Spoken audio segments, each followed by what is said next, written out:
Hello Suman TV viewers, ఎలా ఉన్నారు? నేను మీ సత్యకుమారి. ఇవాళ నేను శ్రీ వద్దిపర్తి పద్మాకర్ గారు దుబాయ్ సాహితీ ఆధ్యాత్మిక పర్యటనలో భాగంగా డిసెంబర్ 17 నుంచి 23వ తారీఖు వరకు శ్రీ భగవత్ సప్తాహం చేయడానికి దుబాయ్లో ఉన్నారు. సో ఇవాళ నేను ఆ కార్యక్రమానికి వచ్చాను. మీరు కూడా నాతో పాటు ఎలా ఉందో ఆ విశేషాలు చూద్దాం పదండి.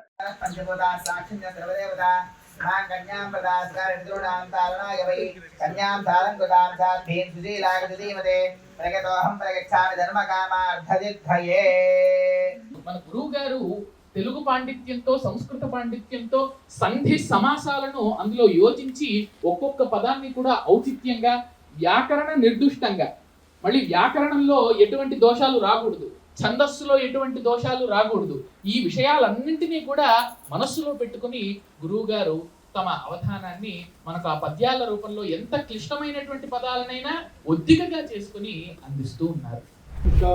ప్రణవ స్వరూప సుముఖీం శ్రీచక్ర సంచారిణీం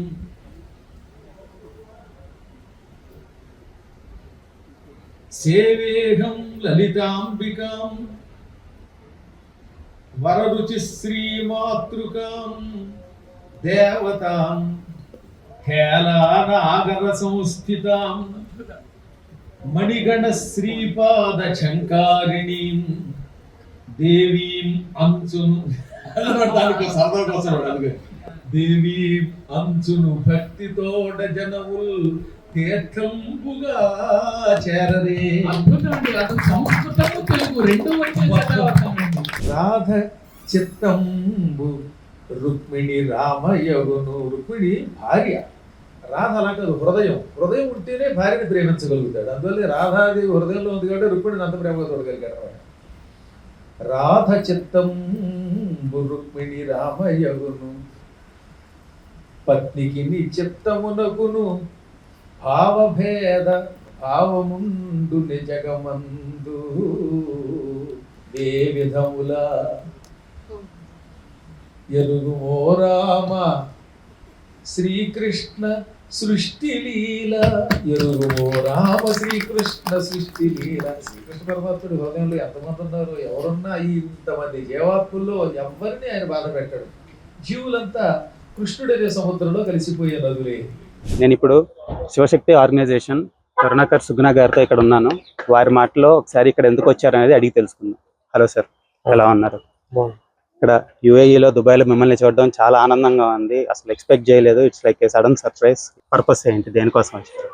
గురువు గారు త్రిభాషా సహస్రావధాని బ్రహ్మశ్రీ వద్దిపర్తి పద్మాకర్ గారు సాహితీ ఆధ్యాత్మిక పర్యటనలో భాగంగా దుబాయ్కి రావడం జరిగింది. ఆ పర్యటనలో మేము కూడా జాయిన్ అయ్యాం. వారు మమ్మల్ని ఇక్కడ తీసుకొచ్చారు గురువు గారు.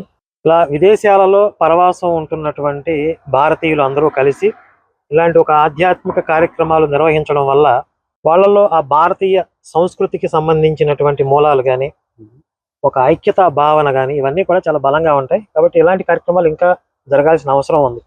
సుమన్ టీవీ ఇటీవలే ఇక్కడ యుఏఈలో ప్రారంభమైందని చెప్పారు. చాలా సంతోషం.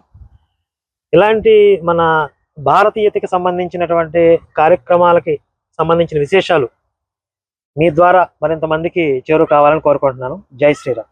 తరులు తరిల్చే సులభోపాయము నారాయణ వ్రతమండి. నరులు తరించే సులభోపాయము నారాయణ వ్రతమండి. నారాయణ వ్రతమండి సత్యనారాయణ వ్రతమండి. సత్యదేవుని సుందర రూపుని నిత్యము సేవించండి. నరులు తరించే సులభోపాయము నారాయణ వ్రతమండి. నారాయణ వ్రతమండి సత్యనారాయణ వ్రతమండి. శోకాల బాపేడి పాపాల మాపేడి. శోకాల బాపేడి పాపాల మాపేడి. లోకాన భోగాలు వసగేది ఏది? నారాయణ వ్రతమే సత్యనారాయణ వ్రతమే. నారాయణ వ్రతమే సత్యనారాయణ వ్రతమే. శాంతి సుఖాల తేలించునేది ఆనందదాయి వేరేది సత్యదేవుని సుందర రూపుని నిత్యము సేవించండి నరులు తరించే సులభోపాయము నారాయణ వ్రతమండి నారాయణ వ్రతమండి. Hindu Janashakti organisation founder president Lalit Kumar garu. Hi sir. నమస్కారం అండి. నమస్తే అండి. యూఏకి వెల్కమ్. Thank you. సో ఇక్కడికి ఎప్పుడు వచ్చారు అండ్ ఏ పర్పస్ తో వచ్చారు అండ్ ఎలా ఉంది ఇక్కడ మీ ట్రిప్ ఎలా జరుగుతుంది? ట్రిప్ ఇస్ గోయింగ్ వెల్ అండి. యాక్చువల్లీ ఇక్కడికి మా గురుదేవులు ప్రణవ పీఠాధిపతి బ్రహ్మశ్రీ వద్దిపర్తి పద్మాకర్ గారితో పాటు రావటం జరిగింది. మా గురుదేవుల యొక్క భాగవత సప్తాహం ఇక్కడ ఉంది. అయితే విదేశీ పర్యటనలకు వెళ్ళే ప్రతిసారి కూడా మా గురుదేవులు ఏం చేస్తుంటారంటే భక్తి ప్రవచనంతో పాటు హిందుత్వ ప్రచారం కూడా ఉండాలి అన్న ఉద్దేశంతో ఎక్కడికి వెళ్ళినా వారి భాగవత సప్తాహం అయిపోయిన తర్వాత నేను, అదేవిధంగా శివశక్తి కరుణాకర్ గారు, భరతవర్ష శివప్రసాద్ గారు కూడా మన ధర్మం గురించి అక్కడ వచ్చిన వాళ్ళకి ఉద్బోధించడానికి అవకాశం కల్పిస్తూ ఉన్నారు. సో మా వంతు పాత్ర మేము పోషిస్తూ ఉన్నాం. మా గురుదేవుల యొక్క మార్గదర్శనంతో ఇక్కడ కూడా అంతే సత్ఫలితాలను ఇస్తూ ఉంది. అంటే హిందూ ధర్మం గురించి చెప్తూనే హిందుత్వం గురించి కూడా చెప్పే అవకాశం కలుగుతుంది మాకు. ఇప్పుడు నేను భరతవర్ష ఫౌండేషన్ శివప్రసాద్ గారితో ఉన్నాను. జరుగుతున్న కార్యక్రమంలో వచ్చే వాళ్ళని చూస్తే మీకు ఎలా అనిపిస్తుంది? అంటే భారతీయుడు ఎక్కడున్నా, అంటే ఏ దేశంలో ఉన్నా కూడా తన యొక్క మూలాలు మర్చిపోకూడదు అనే విషయాలు అయితే కనిపిస్తూ ఉన్నాయి. అంటే దీనికి గల కారణం ఏంటంటే మన గురువులే, మనకున్నటువంటి పీఠాధిపతులు, స్వాములు, ప్రవచనకారులు, అవధానులు వీరంతా ఏం చేస్తూ ఉంటారంటే మన మూలాలని మనల నుంచి దూరం చేయకుండా ఉంటారు.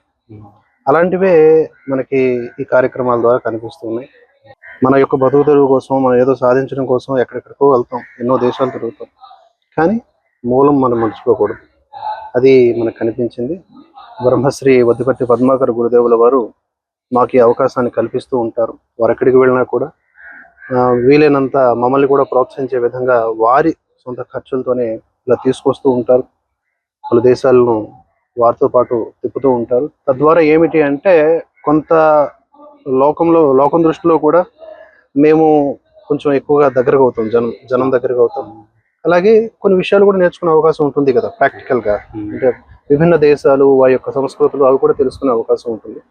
మీ అందరికీ తెలిసిందే సనాతన ధర్మం, భారతీయత, వీటిల్ని ప్రమోట్ చేస్తూ ఉంటాం. మేమంతా చేస్తూ ఉండే ప్రాసెస్ లో ఇలాంటి విషయాలు, ఇలాంటి కార్యక్రమాలు మాకు మరింత బలోపేతాన్ని ఇస్తాయన్నమాట. శ్రీనివాస్ కళ్యాణంతో సమానంగా నేను కొంచెం శివుడి పక్షపాతిని. శ్రీనివాస్ కళ్యాణంతో సమానంగా పార్వతీ కళ్యాణం కూడా అంతే విధంగా విశిష్టత పొందాలని, పార్వతీ కళ్యాణ విశిష్టతని చెప్తూ ఒక వర్ణన చేయగలని కోరుకుంటున్నాను. భరమైతో చెడి రాక్షసాధముల సంబాధం తొలంగింపగా, అసలు పార్వతీ కళ్యాణానికి మూల కారణం అది. భరమైతో చెడి రాక్షసాధముల సంబాధం తొలంగింపగా గిరికన్యామణి అయి, పార్వతీదేవి అసలు తారకాసుర వధ కోసమే హిమవంతుడికి కూతురే పుట్టవలసి వచ్చింది, రాక్షస బాధ నివారణ కోసం. మాట గిరికన్యామణి జన్మమెత్తినది శంకరున్ భర్తగా. ఇది ఇంకా గొప్ప విషయం. అప్పుడు ఆయన వైరాగ్యంతో ఉన్నాడు. రాగి అన్నా విరాగి అన్నా ఏ సంసార బంధాలు లేనివాడు. అటువంటి వాణ్ణి రాగిన్ శంకరును భర్తగా వరుగా పొందెను. పార్వతీదేవి చూపులకి ఎండిపోయిన చెట్టు లాంటి సంసారం మీద వ్యామోహం లేని శివుడు కూడా కుటుంబంలో పడ్డాడన్నారు కాళిదాసు గారు. వారి పెండ్లి కనగా బ్రహ్మాదులను సత్వరోద్ధరతం చేరిది సీత శైలమునకు పోషంబుగా. చాలా అద్భుతంగా అవుతుందండి. వారి పెళ్లికి, ఆ శివపార్వతుల పెళ్లికి బ్రహ్మాదులందరూ కూడా మేమంటే మేము అని తొందరపడి ఎంతో వేగంగా అక్కడికి వచ్చి, ఎక్కడికి? సీత శైలానికి. శీతము అంటే చలికొండ అంటే ఇది హిమాలయం అన్నమాట. అక్కడికి వచ్చారు. దీంతో తోషము అంటే సంతోషము ఉప్పొంగగా. పెళ్ళి అవుతూ ఉంటేనే అక్కడ రాశారన్నమాట శివపురాణంలో. పార్వతీ పరమేశ్వరుల కళ్యాణం అవుతుంటే రాక్షస స్త్రీలకేమో గర్భస్రావాలు అయిపోయాయి, దేవతా స్త్రీలకు ఆనందం కలిగింది, అందుకని పోషం అయ్యింది అన్న. చాలా బాగుందండి. పుష్పం వేద पुष्पवान् प्रजावान् पशुमान् भवति चन्द्रमा वा अपां पुष्पं पुष्पवान् प्रजावान् पशुमान् भवति राजाधिराजाय प्रदह्यसाहिने नमो वयं वै श्रवणाय कुर्महे समे कामान् कामकामाय मह्यं कामेश्वरो वै श्रवणो ददातु कुबेराय वै श्रवणाय మహారాజాయ నమః. చూసారు కదా వ్యూయర్స్, కార్యక్రమం ఎంత బాగా జరిగిందో.